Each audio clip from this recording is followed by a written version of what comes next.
I'm Molly White, and you're listening to the audio feed for the Citation Needed newsletter.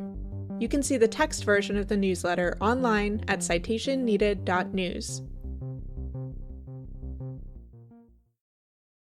The Year of Technoligarchy. In 2025, Trump brought tech executives into power to dismantle regulators and write their own rules, but the instabilities they're creating may be their downfall. This issue was originally published on January 7, 2026.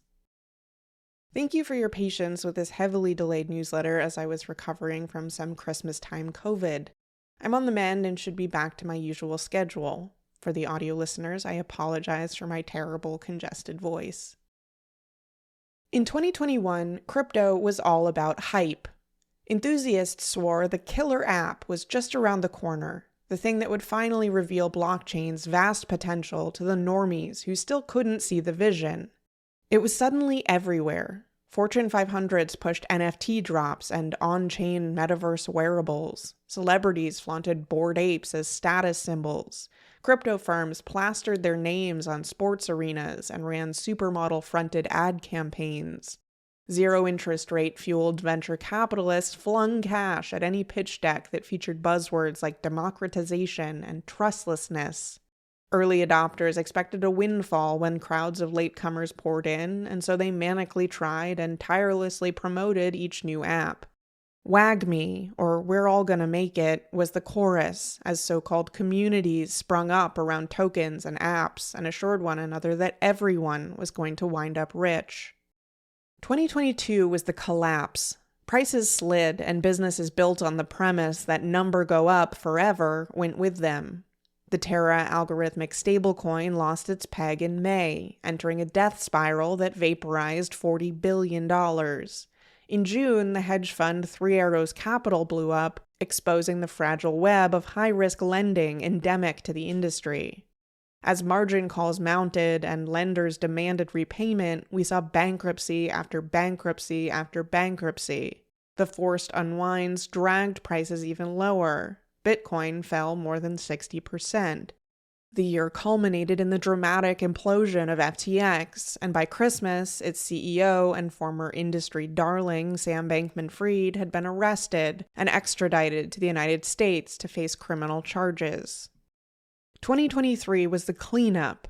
Crypto winter dragged on as prices stagnated, users drifted away, and venture capital redirected its fire hose to shiny new AI projects.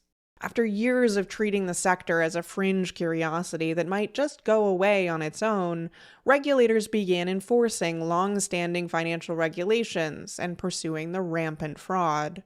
I spent the year buried in court documents as I tracked dozens of bankruptcy cases, regulatory enforcement actions, and criminal prosecutions. Outside the diehards, most people tuned out, believing crypto to be well and truly dead. But within the industry, the previous year's destruction was reframed as a necessary cleansing that would strip away the froth and fraud to expose the potential they swore was still only moments away from being realized.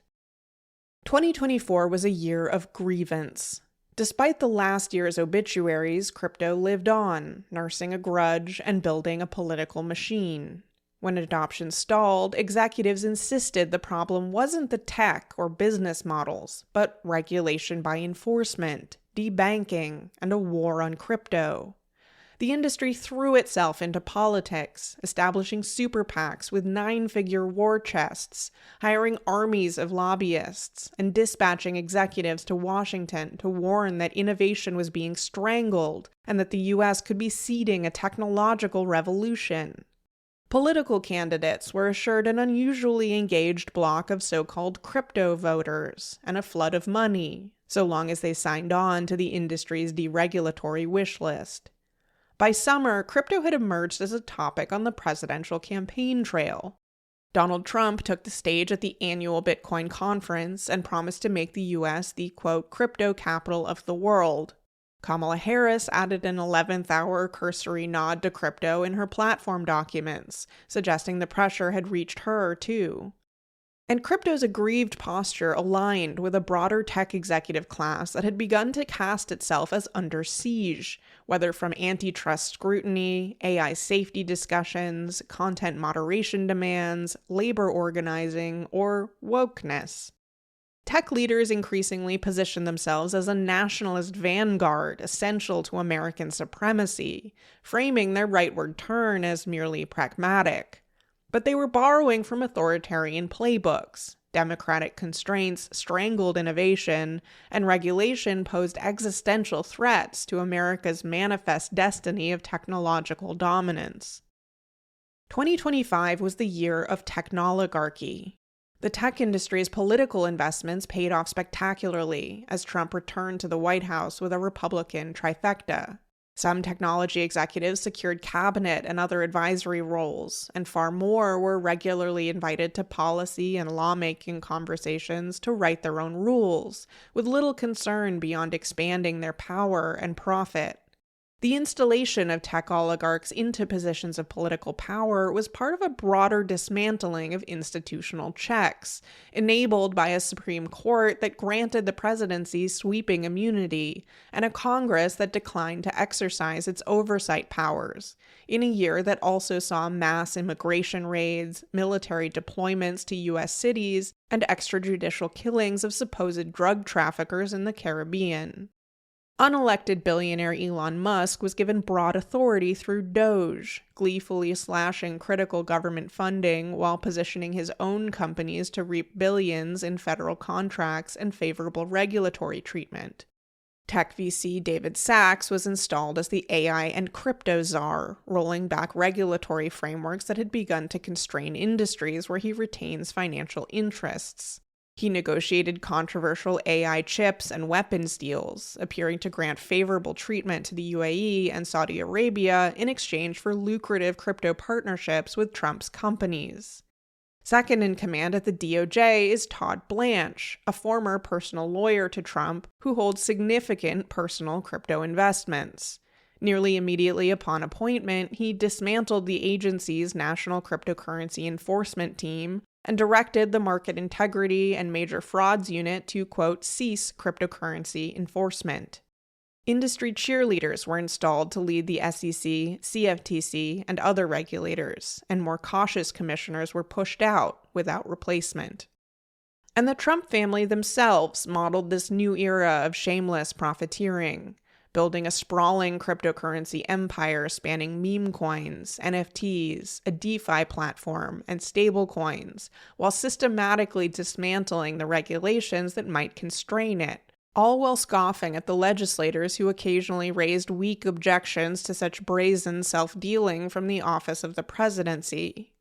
Trump also issued sweeping pardons to industry figures including Binance founder Changpeng Zhao, BitMEX executives, and Silk Road creator Ross Ulbricht, telegraphing that consequences for crypto crime were a thing of the past. Technoligarchy unchecked.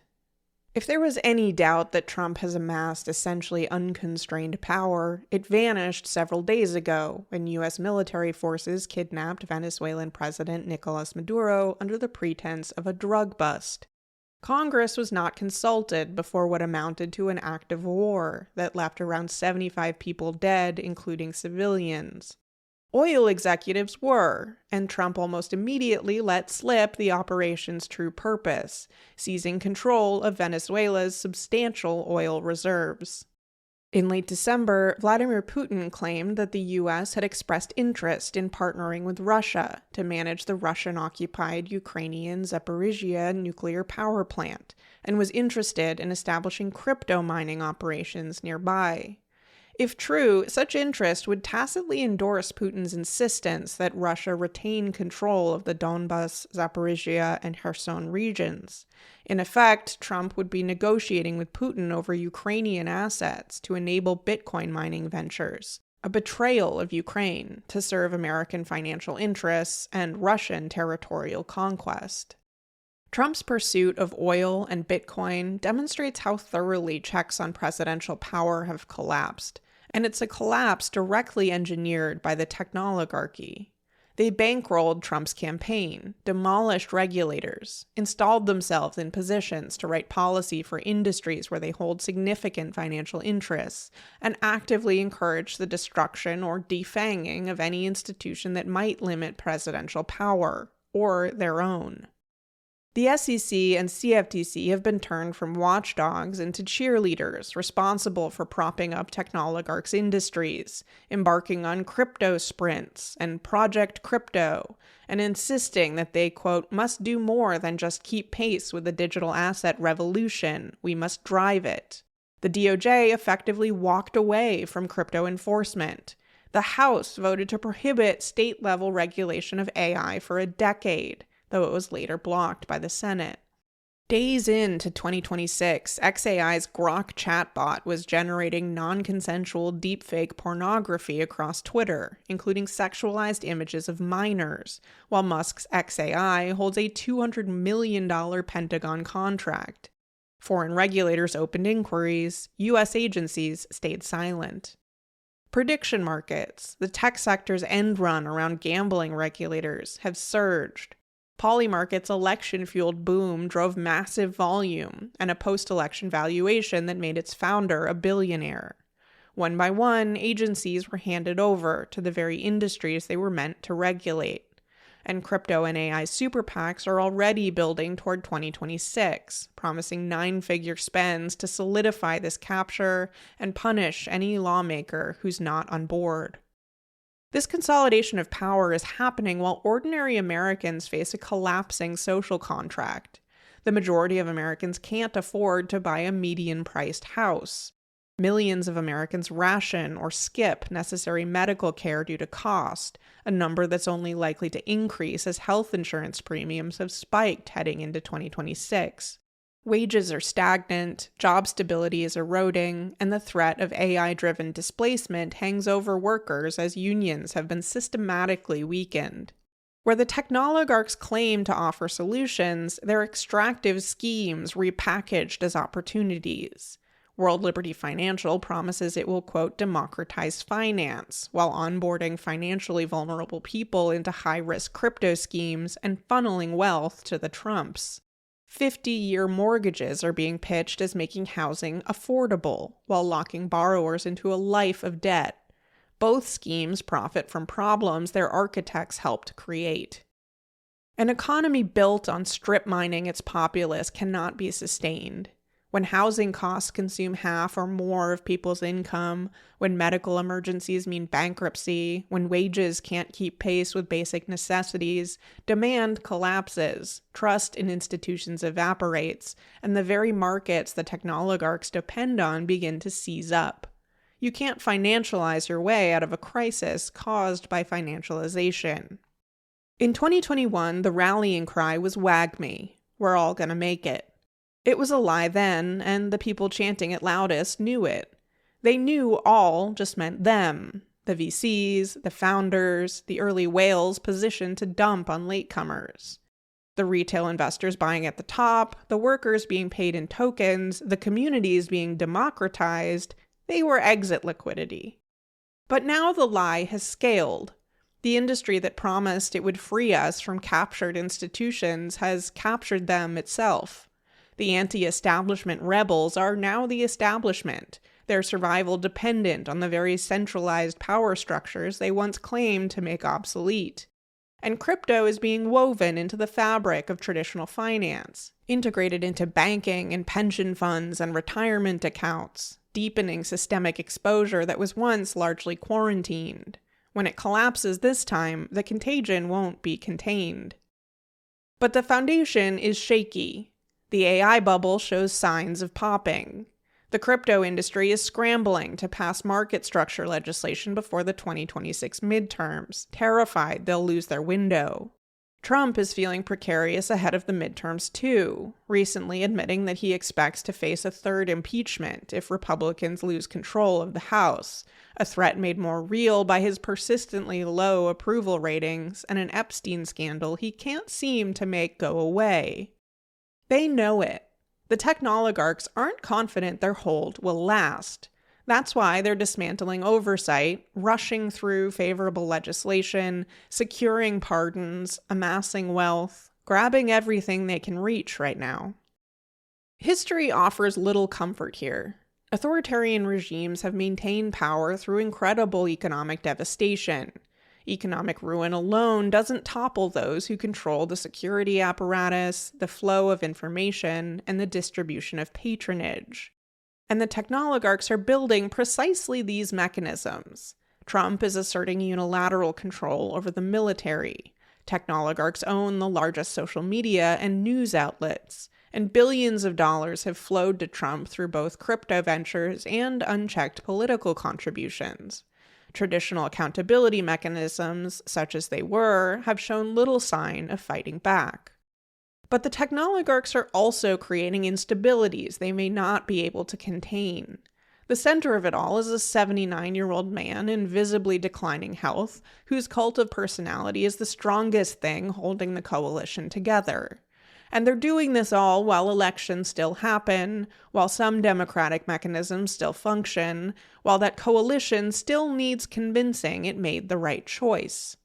The more frantically they loot, the more visibly they dismantle institutions, the more brazen their overreach with the Epstein files, extrajudicial murders in the Atlantic, assertions that this president can depose any other president based on flimsy reasoning, the harder it becomes to maintain the fiction that any of this is normal or sustainable. Meanwhile, extractive economics collapse demand. Gutted enforcement incentivizes fraud and erodes market integrity. Financial fragility threatens collapses that will spread beyond crypto. And social fractures deepen as people realize the game is rigged. And technoligarchs' consolidation of power makes them visible architects of these systems. When the economy they've hollowed out seizes up, when the markets they've destabilized implode, when the legitimacy of the institutions they've captured evaporates, and when everyday people suffer, their names are on all of it. We're not all gonna make it, but neither necessarily are they. Thanks for listening to this issue of the Citation Needed newsletter. If you would like to support my work with a free or pay-what-you-want subscription to the Citation Needed newsletter, or if you would like to receive these issues in your email, go to citationneeded.news/sign-up. If you enjoyed the podcast version of this episode, please consider leaving a rating or review in your podcast player of choice.